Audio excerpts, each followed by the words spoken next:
Hey, I'm Jacques, and this is Piano in 21 Days, where I teach regular people to learn to play their favorite songs on the piano in as little time as possible. If that sounds good to you, then stick around for the next 4 minutes, because by the end of this video, you'll actually understand how the piano works and be playing popular songs, even if you've never even touched one before. So if you don't know how to play piano, just looking at one could be very intimidating and overwhelming. And that's because we have these white keys, we have these black keys, there's a lot of them, and what is the difference between them? The first thing you have to understand is there is no difference musically between the black and the white keys. The only reason that we have two different types of keys is so that we know where we are on the keyboard at any given time. We literally could have 88 identically looking purple keys, but then how would you know which note you are playing at any given time? Next, we need to learn the names of the notes. Now, you don't need to memorize all 88 keys because we have these sections of 12 keys that just repeat themselves over and over and over across the keyboard. So let's just focus in on one of these sections and learn the names of the keys. The white key just to the left of any two black keys is called a C, and then from there we just go right and down the alphabet in order. So we have C, D, E, F, G, and then after G, the alphabet starts over in music, so then we have A and B. So there's our 7 white notes.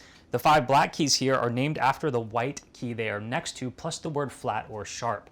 A flat is a black key just to the left of a white key, and a sharp is to the right. So, for example, right here is a C sharp, but it's also called a D flat. So yes, each black note does have 2 names. So now we've learned the names of every key on the entire piano. The next thing we need to do is learn how to play some chords. Chords are just multiple notes played at the same time, and they're the foundation of songs, which is the goal. The majority of chords fall into one of 2 categories. We have major chords and minor chords. You don't need to memorize every single one of those, but you do need to know 2 super simple formulas that will have you instantly knowing all of the major and minor chords. So here we go. For major chords, the formula is simply 4-3. How do we apply that? If we want to play a D major chord, for example, then we'll go ahead and start on D, and then we'll go to the right the very next 4 notes. Remember, black or white, it doesn't matter. They're all just keys, and then we go 1, 2, 3, 4. Let's put a finger there, and then go 3. 1, 2, 3.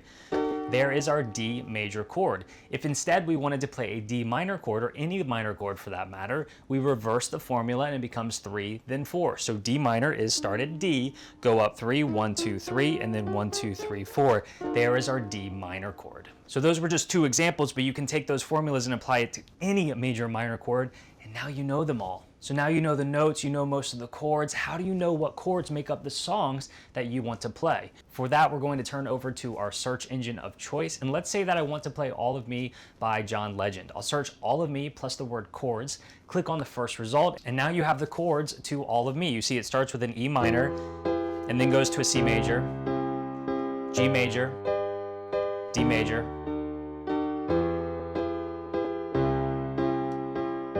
hopefully you can hear that sounds like the beginning of All of Me by John Legend. There are some surprisingly simple additional techniques you can add to chords, and with a little time and practice, the chorus of that song can sound a little something like this.